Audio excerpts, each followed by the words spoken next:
Dr. Vasavi Acharya. I would like to welcome all of you. She is the chairperson of ECDF, DNA Foundation, and a child right activist. I am Samrit Nagpal, the head of preschool and ECCD at Birla Open Minds, and I'm going to be the moderator for today's session. Today, we're going to be talking on a very essential topic, a much talked about topic in our national education policy too. The name of the topic is creativity, thinking, mind development in young children. And we have experts from all over India and some other parts of the world too. So come, let me introduce you to our panel and let's know what is how much in creativity. First on our panel is Ms. Claire Steele. We welcome you to our country virtually. She is a passionate and a trained educator who is absolutely passionate about e-learning.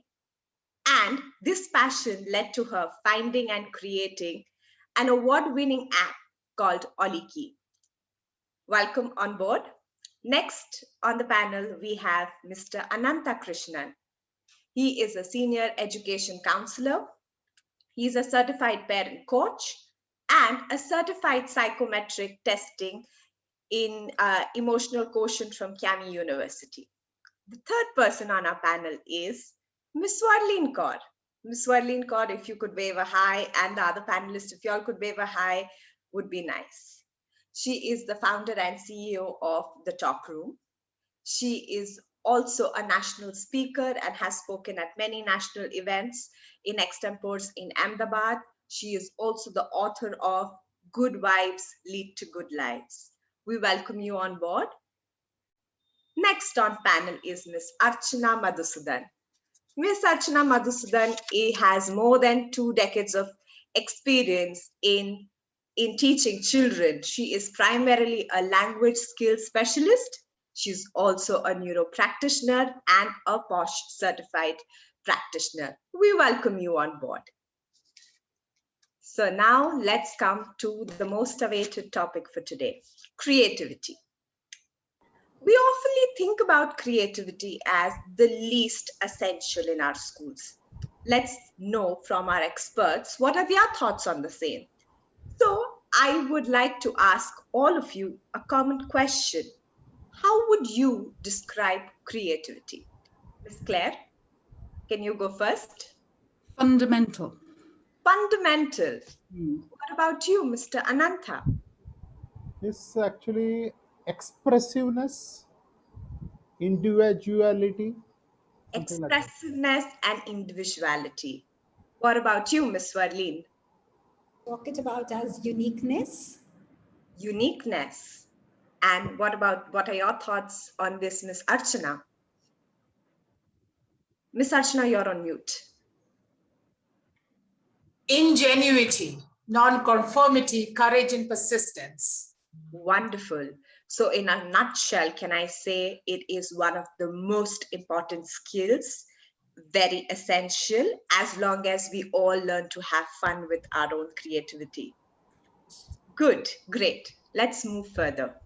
Ms. Claire, you've been working a lot with children, and especially with the younger group. Could you throw some light on why creativity is important for the foundational years children? Totally. I think it's fundamental. I think it's one of the roots of all our learning. It enables us to start by expressing our feelings. We use our creative self to, as a toddler, we start dancing, we start moving, we roll around, we're communicating. And that's us beginning to express our feelings. We also imagine, when you think about it, a small child, think of their love. When they share their love, they share it with such creativity, and that is the beginning of their emotional connections. When they try out new ideas, when they're using creativity, they can try out new ideas in a very safe, secure environment where there's no wrong, because they're being creative. And creativity lets us test and try, explore, experiment, think differently, and connect all the dots and think outside of the box. But also it lets us really explore boundaries and push on things and try different ways, which means we become innovators. When we become innovators, we test theories, we challenge ourselves, and we start learning all the new skills. And children need to learn everything. So if we start from a base of creativity, what we end up with when we get our child grown up into an adult is a creative thinker who is able to think outside the box and is able to use these skills in a totally different way in the world that we cannot yet imagine because it hasn't yet been invented. And these guys, the little guys that are out there right now, are the people that are going to make this happen. And it's through creativity that we're going to make that happen. So I think creativity is the root of all learning. It's fundamental and it's so, so important. And we really should be putting it at the heart of our curriculum. Wow, I think you've put it across so well.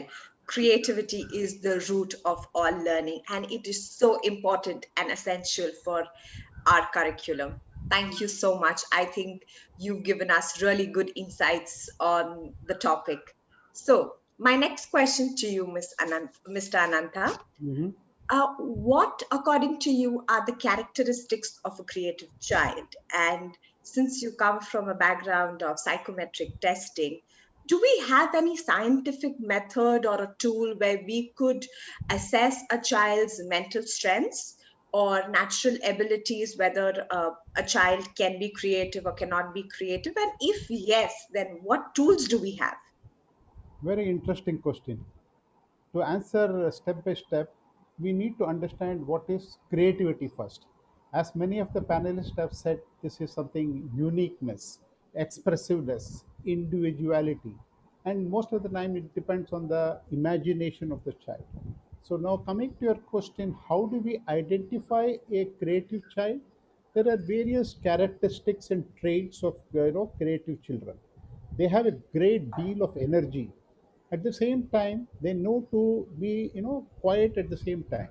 So they are not always and all the time energetic. At the same time, they know to balance. This is one of that. They cannot just sit still. They want to get themselves engaged and absorbed in something which will be of interest to them. And as the name itself suggests, creativity, they are curious by nature. They ask many questions. What is this? How is this being done? Why is it this way? Why is that? And creative children, you can always see that they have this foresightedness in abundance. They can think a bit ahead compared to the other children, which is what we can see in some creative. So, in the current times, we hear the word, "Oh, I'm so bored, I'm so bored." But you will never find a creative, created children saying the word. They are never getting bored of doing anything. So, they will do something or other to keep themselves occupied. They do things differently in order to satisfy their curiosity. And they have so many ideas. They are not worried whether this idea will be developed or not developed. So, but they come out with so many ideas, and some of which may not be developed at all. Contrary to our thinking, creative children have got something called, they know how to discipline themselves. Self discipline is what we can see. So these are certain characteristics or traits which you can see in children who are very creative. Now, coming to your question, are there any scientific methods to assess the creativity of this?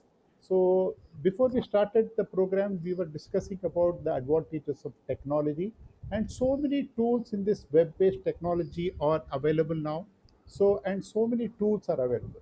So, as you see in my background, this is one of the tools which is called Unlock and Intelliton, which primarily through a research product identify helps the parents to identify the natural abilities and the mental strength through activities which are off screen. The challenges currently based or how to keep the child occupied, give him a mobile, ask him to see the TV. So here is a platform which uses off screen activities involving the parents as well as identifying the mental strength, and a dashboard is provided what should be, where, what are they lacking, what should be done. So like that, there are so many, you have to keep them occupied constructively. So I think these are my point of view, so which is more relevant in the current times. I hope I've answered your questions, Amrit Nagpal. Sir, I think you've given us some really insightful information, whether somebody who's watching is an educator or a parent. I think this is a very crucial information that you've given to all of us. Some of the points even I was not aware. So thank you so much for enlightening us on that topic. Thank you. My next question is to Ms. Swarleen. Ms. Swarleen, with the latest national education policy that came out in 2020, there was a big hoo-ha in our country about it. And a lot of educators are very curious because the national education policy now focuses a lot on creativity. So how can educators can help create a classroom environment that inspires creativity in students? Well, thank you so much for this question. I actually wanted that this question should lie in me, Kitty. In schools, still we think we negate daydreaming as a useless pastime or maybe a sign of ill attention. But what if what is going on in the students' minds or a student's daydream is much more productive or imaginative, and I must say more wonderful than what he is doing in the class, than what we are offering as a knowledge or an education? Even Edison, he knew the power of a good nap or a good dream. So he relied on that, as well as he valued the system, the relaxed state between being conscious and as the sleep as a special place where great ideas emerge from. Perhaps I think there are, as you said rightly, the new education policy is so well now getting into this creative mode of a child. It is the right time when an educator has to understand the educational part of the dream time too. I was so well reminded of a poem, The Swirls of My Dream Life. It's a beautiful poem. It says, the swirls of my dream life destabilize the politics of the schoolyard, the power of the gang. They interrupt the endless boredom of my compulsory education. They ease the pain of the split tongues, eyes, shoulders, the pinches from disdaining eyes. In those dreamscapes, the bullies were never born, nor are they born. A viewing tube the swirls provide, a one-way mirror of safety and an electrical shock, helping to carry the weight of my reality, the swirls of my dream life. And in the end, he sees so beautifully, for daydreams are portraits to my self-worth, music to my eyes, and the swirls are threaded directly into my soul with scared beauty and promises of good things to come. So as an educator, we got to know some methods that we can impart into our classrooms. Maybe a jigsaw classroom method, which I call as digging deep. Maybe you've given them a project and you've asked every individual to get out and come out with their own points. There is where deep research and analysis will begin, because everybody will try to be better from the other and the creativity starts to implore.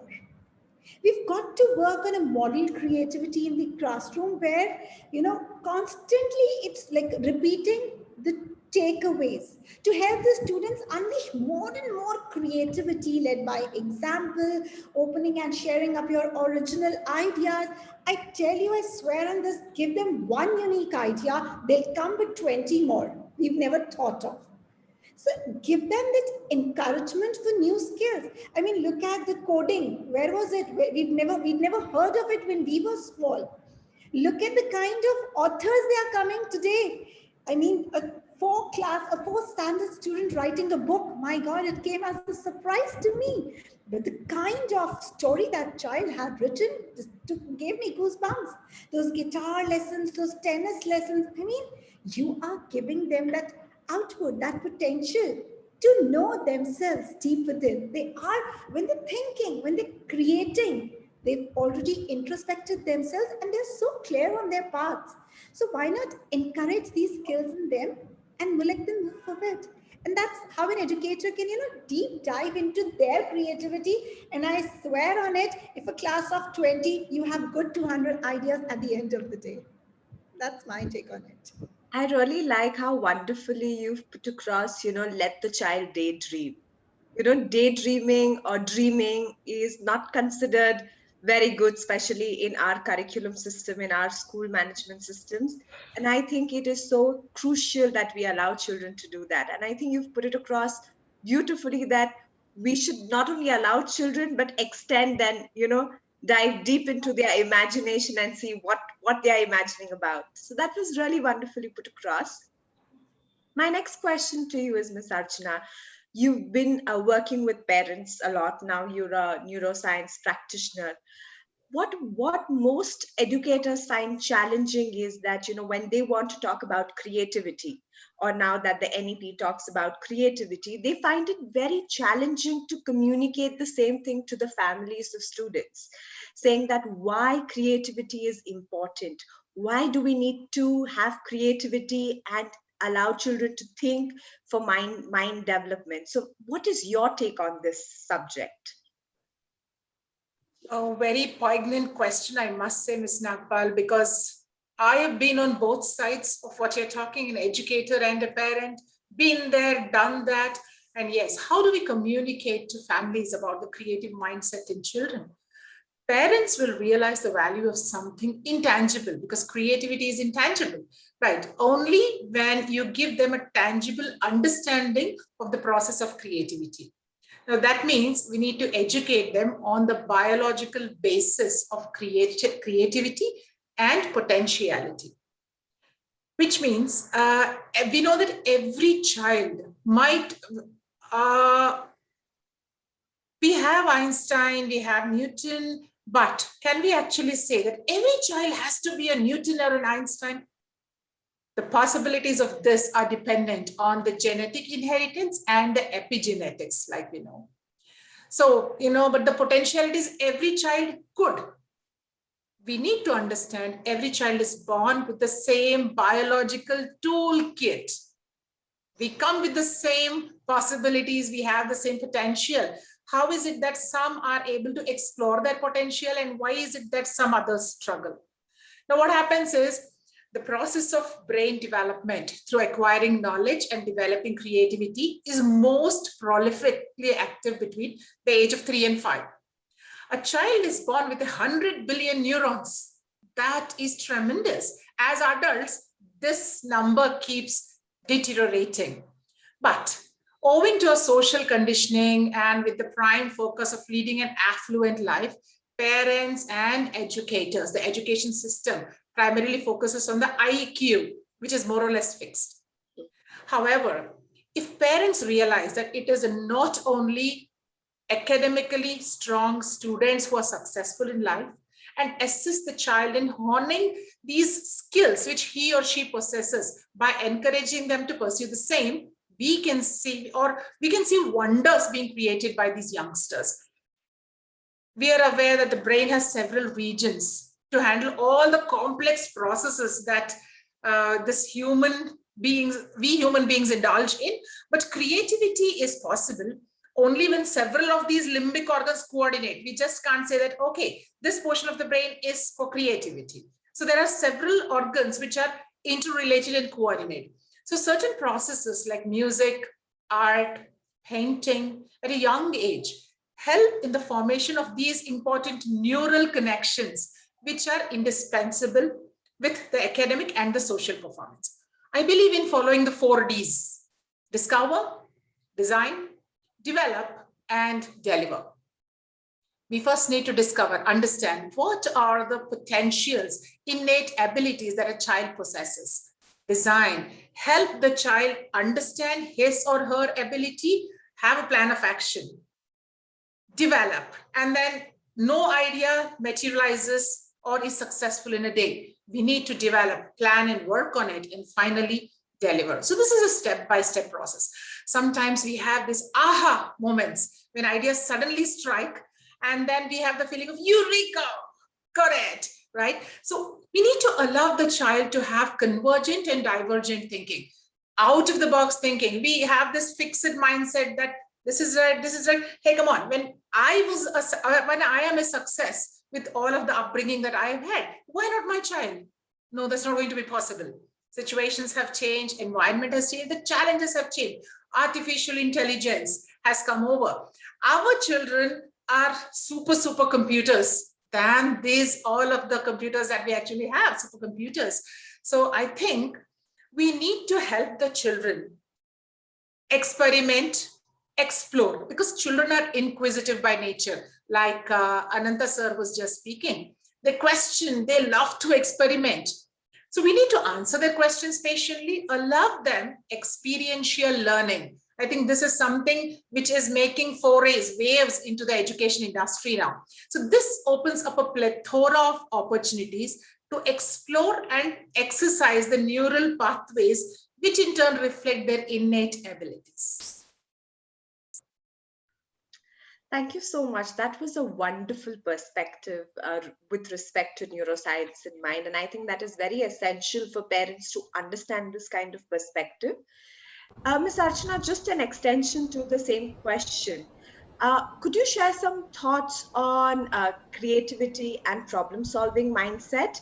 And though you've mentioned a lot about the brain and how the brain develops and about genetics, could you just dive a little more deeper for our audience? And why is this right now the need of the hour? Why can't we not do this 20 years from now? Why now? Creativity, problem-solving mindset, I think this is essential in the 21st century, especially for this generation. Our 20th century education teaching methodologies are not going to help. In fact, sometimes the questions that these kids ask, we are like, oh yes, why didn't this strike me, right? So I think it is the need of the hour, because our world is evolving into a market in every way, every possible way. Survival is now largely dependent on specialization. You just cannot be mediocre. Mundane and routine behavior will only bring in the temporary jobs or livelihood. That's not going to work, right? So for children to thrive and build a future, they need to offer what is not common, or which is that which is not routine. So this needs a creativity and a problem-solving attitude.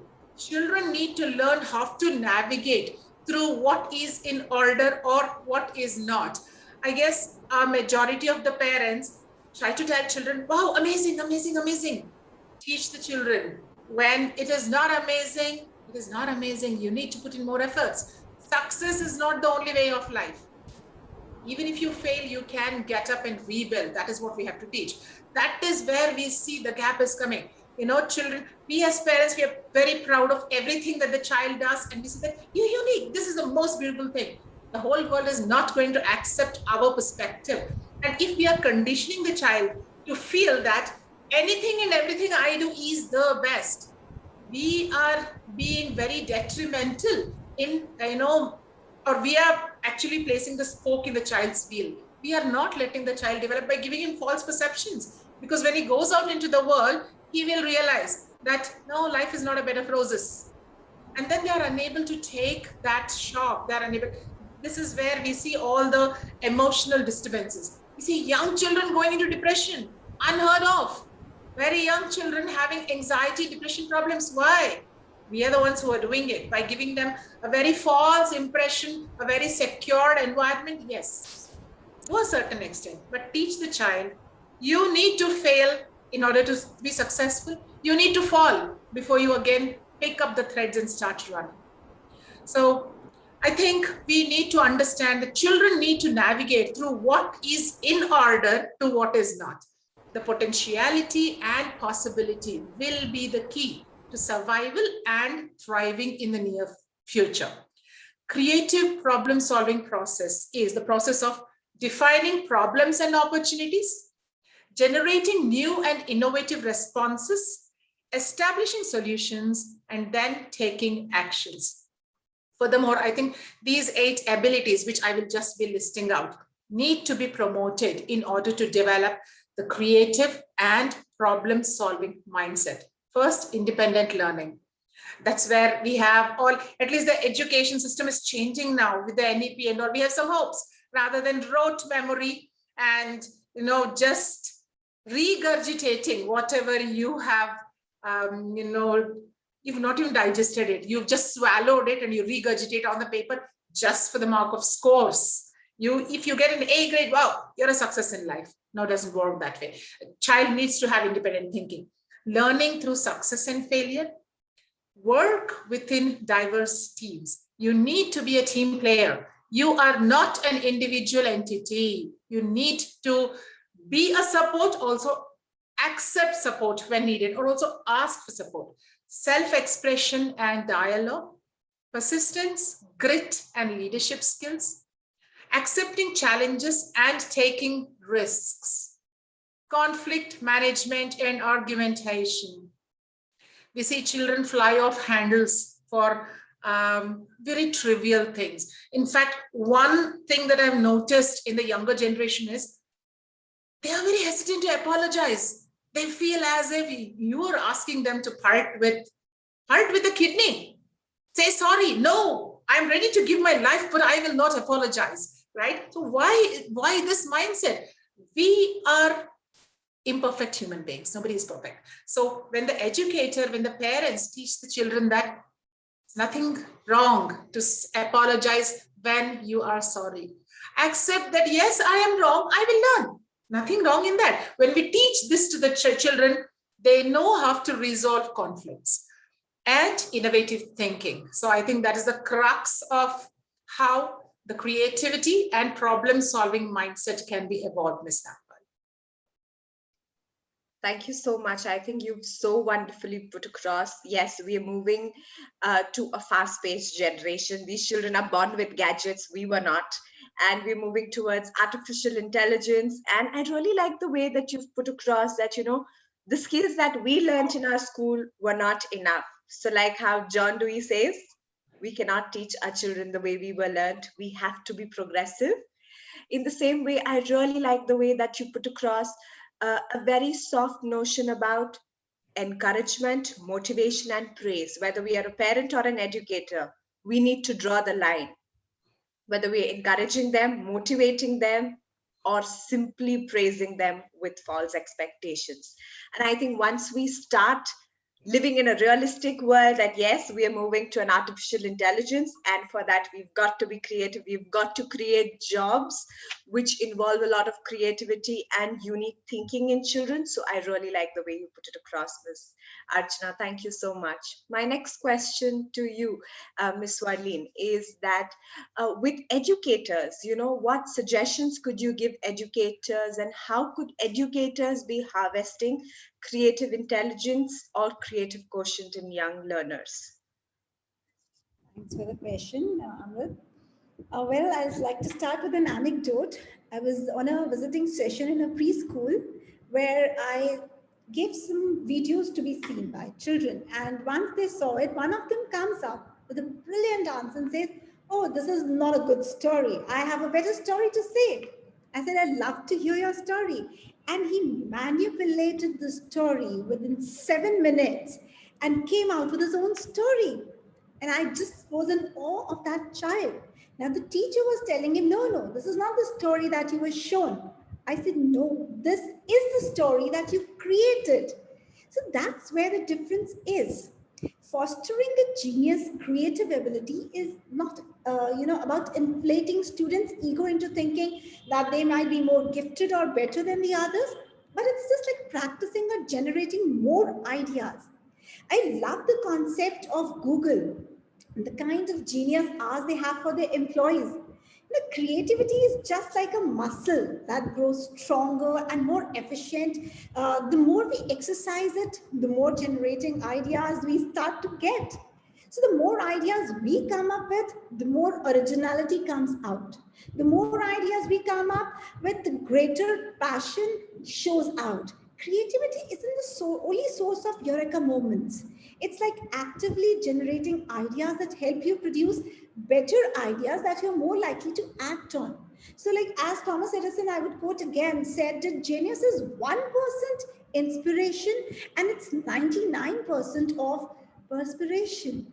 So what are we giving as educators the child? I always say, please do not limit yourself.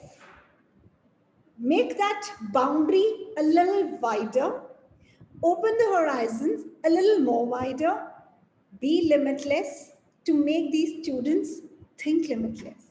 Let them think. As I said, let them daydream, let them think. They'll come out with a number of new ideas which we wouldn't even have thought of. So, as an educator, our responsibility is to let these young explorers bloom. And how do they do that when they are given that space? You know, if you're putting a glass full of water in the glass that's already filled, it will have nothing to contain, it will spill out. Let them empty what we've taught them. Let them come up with the new ideas, think about them, come up with their own. Because, see, these genius minds, these creative minds are one people who have that problem solving technique, as Arjuna and Anantha sir said. They have that problem solving techniques. They'll build up, they can't sit idly. They have those solutions already lying with them. That's where the question begins, and that's where the answer starts popping up. So, as an educator, it's our responsibility to let their minds open, explore, and in fact, we must be like add-ons to it, helping them. We must be just like their, strong foundations. We must stand like them. It's a duty, I think, that we need to let them do it. It's okay to fall and falter. It's okay. Let them grow. They learn from it. So just for the fear of that they might fall down, we're not letting them, or that's not going to work, that's not leading to success, or that's actually not their cup of tea. We can't reason out the things that they are just letting, we just let them get into those boundaries of the rote learning system that we've been following for so many years. And that's why I think the concept of this new education policy is going to help us great deals. Wherein a carpenter can, if anybody wants to be a carpenter, be, you never know what kind of a masterpiece he can produce. So let them be what they want to. Of course, under the guidance, I think they'll bloom better. That's my take. Thank you so much. What is the biggest takeaway that I got now was creativity is a muscle and we must allow it to be exercised. We must allow children to explore, experiment, and be curious as far as possible. Thank you so much. My next question to you, Mr. Anantha, is that could you could you let us know some activities that can help nurture a creative mindset and a problem-solving mindset in children? Sure. I think Swarleen and Archana has already told most of it. So probably what I'm going to say would sound like a repetition. Nevertheless, I will try to make it add something which will add value to the panelists as well as to the listeners. So first of all, what we need to tell the kids is it is okay to be different. You don't have to be scared, or inhibition should not be there that you are different. Encourage them to use their imagination. So this is the primary, first and the foremost thing that they should build into the minds of the children. It's okay to be different. It's not necessarily that all the child is same. And for creativity, the most important thing is, I feel, is the environment. If a film writer has to write a good script, he goes to Dehradun and sits in the hills and writes a good script and comes back. So that is where the creativity comes out. Similarly, provide a creative home environment for your child. He should feel relaxed, comfortable at home. Allow them to think and play, and encourage them in whatever they are doing. Invest toys. In the current times, we have so many toys like blocks, building sets, Lego, and so many in the websites and WhatsApp. In these things are available. Have creative resources on hand to make them, role play, do singing, dancing, cooking, crafting. Have plenty of pens, paper, craft items in your home. You never know which child has which ability and the strength, what beautiful thing he or she is going to come up with. So be ready with this. And whenever they are interacting with you in a family dinner, or when we are having lunch, or when, even any time, just be open to asking open-ended questions. Ask them, how can we do it differently? Why did you do it that way? You think, can it be done differently? These are the things which will ignite his creativity, and he or she would come out with some different things which you and me would not have thought of. And in the current times, the challenge is again reducing the screen time. Encourage the child to play in the open, create rather than watch something. And most important thing in the current time, where the both husband, wife, and the educators are scheduled timing, the structured play time can be sometimes limiting. See, the creativity comes out when there is no hard pressed time factor. So leave them. So creativity needs time to think. Give them adequate time, which is what Swarleen was also saying now, just a minute back. Create an environment. By environment, I doesn't mean home is not the only place. Go for a walk. Go with the kid to the beach. Take him to the museum. Spark their imagination. So they will ask a lot of the questions. These are certain activities that will nurture the creative mindset in children. So apart from that, there are many. I can go on and on, but these are the key things which I feel is to be focused on. So I'm sure you as educators have many more things in your kitty. So these are the key things which you should focus on and work on it. And not only educators, as they spend more time in the family, it should be done by the family as well. And most of the things which I have told you is applicable to parents per se more than the educators. Educators anyway, since they know, they are doing it. Parents are the ones who are know very less about all these things. They do not see the real the value which is getting added by doing the small things in the day-to-day life. So which is what I feel the educators should have at least once in a quarter a meeting with the parents to give them tips like this, like what are the things which will touch on the creativity of the child. So these are the things which should be, I think the national education policy also is touching upon these things.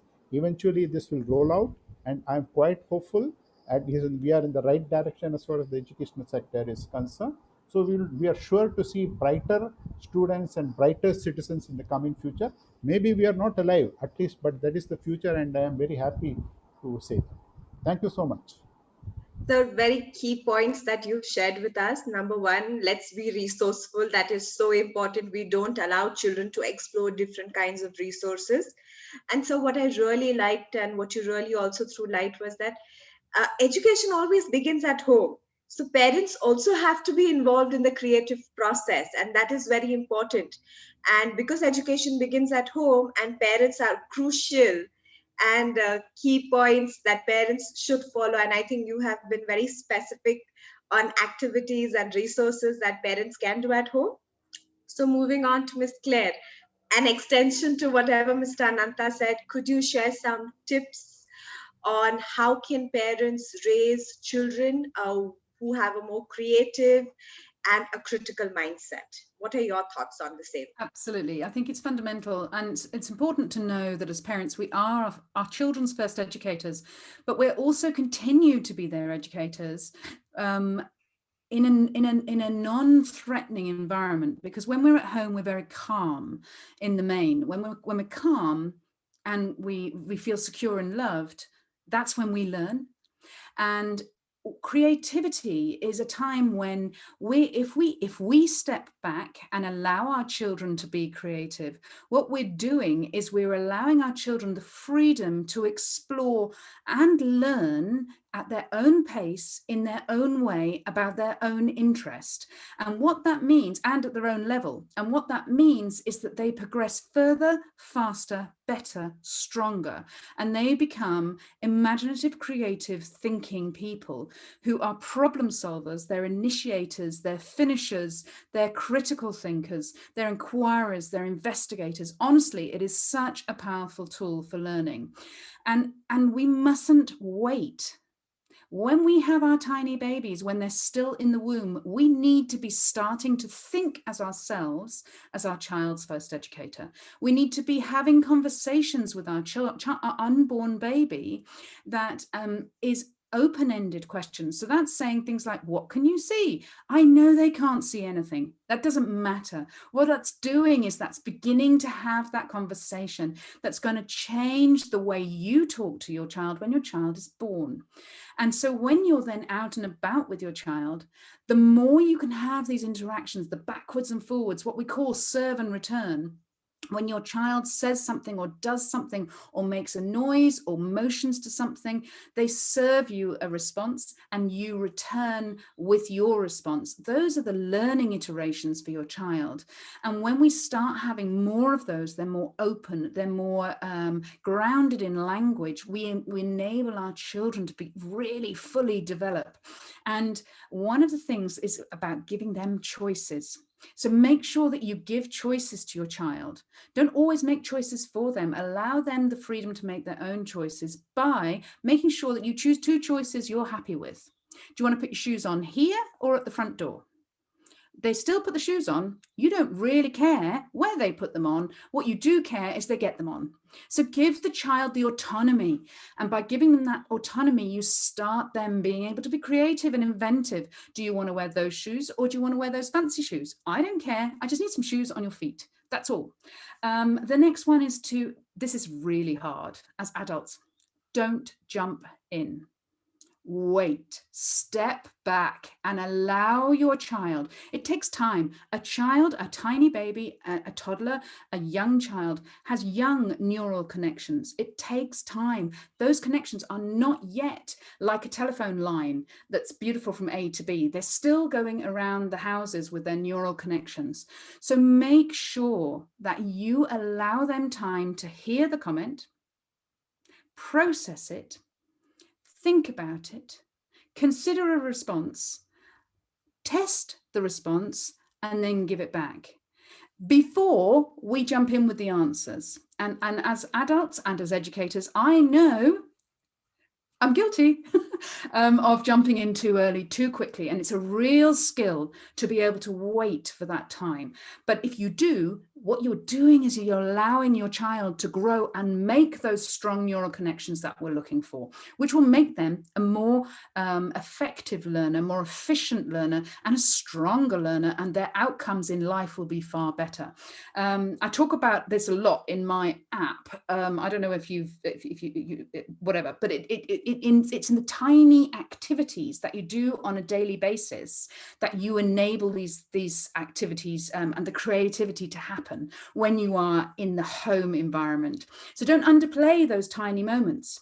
Allow those moments to be creative. Let the washing up be a moment of creativity. And embrace it. And then finally, celebrate the process, not the outcome. And that means it's not about having the most beautiful painting of red flowers with green leaves.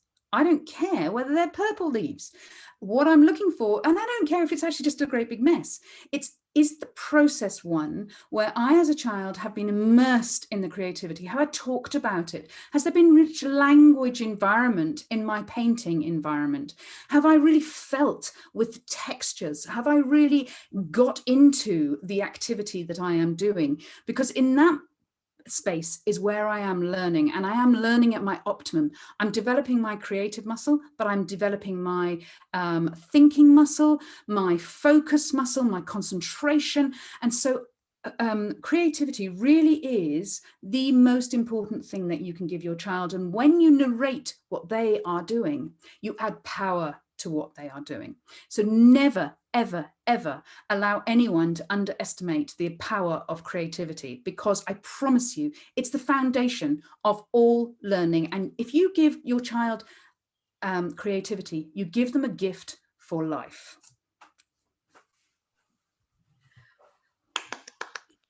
I think some essential tips you've given to parents and educators. And I must say, I'm totally in love with the point that you mentioned about choice. That's what I always like telling all my educators, all parents, please give children choices, because ultimately you're the boss, you know what you want them to do. So just ensure you give them choices. And I really love the way you put it across. Thank you so much. We will open the panel for questions. And we have a few questions that a few educators have put across. I'll put up the question and anybody is free to answer. If anybody wants to add points, you can add points. The first question that we've received is, does creativity impact in disciplining skills? So anybody would like to answer that question? Does creativity impact disciplining skills? Or how can an educator be more creative in order to discipline children? Because disciplining is a very big thing in India. You know, we always talk about children being disciplined. Yeah. Can I jump in here? Sorry, Swaleen, sorry. Go ahead, please, that's okay. Go ahead, and then Ms. Wali My can- biggest mantra is when we discipline, let's rather flip it on its head. Can we do caught being good, not caught being bad? And the reason for that is what we're going to do is we're going to catch a child doing the behavior that we want and praise it. Because our brains work best on praise, but only praise that is seated in reality. So just like Anja was saying earlier on, don't praise everything, praise effort, don't praise outcome. So praise the successes, praise the bits you want to see. And what you'll then find is, the classic one in our house used to be when our kids were little was, oh, I love the way Sophie's sitting up straight. And the boys would suddenly go and sit up straight. And so you haven't said, oh, boys, sit up straight, for goodness sake, I'm so sick of it. What you've done is you've given voice to the bit that you want. And in doing that, that is actually incredibly creative, because what you do is you give voice to the bits you want, and kids want to be successful. True. Ms. Warleen, you were saying something. Okay, I think I was coming on the same point. Children are very good imitators. They are. And you just give them a hint of what you want them to do. As in, we're talking about the choices that we give them to make. You give them a plethora of choices, maybe a multiple choice, and they'll definitely start to follow it. They are competitors, they are imitators, as so well said by Claire. If you tell them that she's sitting so well, they'll all maintain their position and sit like that. Of course, and if you want them to go in the right direction, give them an example, give them that lead, let's start to follow it. Wonderfully put across. I get Ms. Nagpal, power of suggestion. Suggest something and it starts working. I think that's one thing, rather than telling do this, do that. Suggest something and maybe, and they'll be, oh yes, like Ms. Claire and Swarleen were telling that positive reinforcements rather than going from the negative angle. The more we are on the positive side, children also will imbibe the same. Thank you so much. So I would just like to conclude by saying that I think by the end of the session, most of us would agree that creativity is very important in education. And one of my favorite persons with respect to creativity is Sir Ken Robinson. I think he's done some wonderful work in educating educators on creativity. And I would conclude this by quoting him that creativity is now as important in education as literacy, numeracy, and we must treat it with the same status. And I hope all our viewers and our audience, whether you're parents or educators, you will stand by these words and understand that our new education policy also promotes the same thing. It is as important as literacy, numeracy, math, science, and the rest of the skills that we want our children to learn. So at this point of time, a big thank you to all the panelists. Thank you so much for being with us. Thank you for enlightening our audience. Thank you for leaving some amazing tips for parents and educators. At this point, I would just like to conclude by saying that ECDF is upscaling everybody. You are most welcome to join in our unique programs. One of the unique programs that we are coming up with is Edu Intel, that is going to be held on 27th and 28th of April. So mark your calendar and register for the same, because we're coming up with 4 amazing workshops and a lot of keynote speakers who are going to be talking on various topics on teacher burnt out, on emotional intelligence, storytelling, and about sustainability.